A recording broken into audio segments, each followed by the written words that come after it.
Indit gegalayangan ka pasar jeung si bungsu balikna masak nog MBG topping siki orai hejo sok sanajan di imah teh pabalata kene cuing wening yeuh kana keresek hideung keun we antep urang tinggalkeun pagawean imah mah urang balang siar heula angguran sugan we atuh engke pas balik teh geus bareres ku sorangan kela-kela urang aca heula samemeh ini teh era bisi tiung nyengsol besti ke urang bener-bener heula geus rapi sakieu mah ari pas rek init pisan jolran we aya nu megah tah aya simang paket besti untung we can nyelebrung urusan paket geus beres hayu we urang gas selebrungkeun ning tuh kot langsung nepi we di golodog pasar tuluy we urang pernahkeun ieu si kuda besi teh si kuda besi na geus merenah lanjut hayu urang ngageuleuyeung ka hareup kabeneran ieu teh poe pasar gede matak tuh tempo besti motor ge kot pinuh heg manikot panas ereng-erengan ngadadak pararoho beulieun ge arek meuli naon wae nya tadi teh ieu pinang bana da moal lila ieu teh kurek meuli pesanan Bapak Hungkul meuli lauk baneng na geus beres tuluy we urang susuluduk ka dieu yeuh punten tah lanjut we urang meuli kentang besti tuluy wortel ning yeuh vitamin mata ngarah teu urang roro sok asupkeun cu bisi poho da sok mineng si bunit mah tinggalin barang di pasar teh tah tuluy we urang meuli kueh bolu ka resep Bapak kerupuk kulit bebeskeun tah ieu we terakhir urang meuli jeruk geus karunya si bocil beurateun sok lebetkeun heula cu jerukna alhamdulillah balanyana geus beres hayu ieu urang ampih teu kuat panas hatur nuhun mah singkat cerita ieu geus nepi deui di rorompo cing hayu urang tempo pagawean imah teh ari pek teh anger we teu ngeser-ngeser geuningan untung mah anger ku urang deui ning yeuh untung we ieu si bararocil keur hararideng atuh si bunit teh bisa meureunan ngalempengkeun heula cangkeng sakedeung mah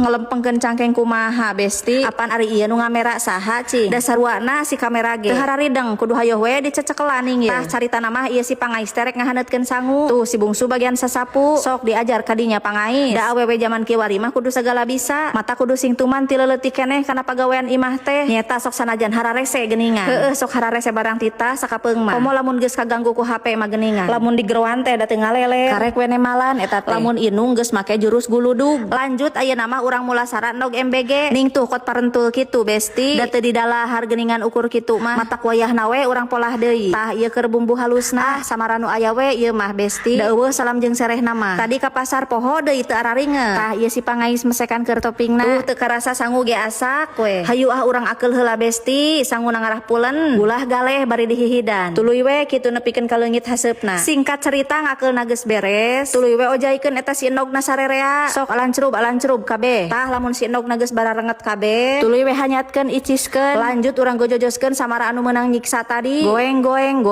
purulukan we bumbu sedap tuluy we gulaan saeutik borolo we ancrubkeun deui eta si endog nu rarewok teh purudulkeun siki orai hejo jeung cabe burahaina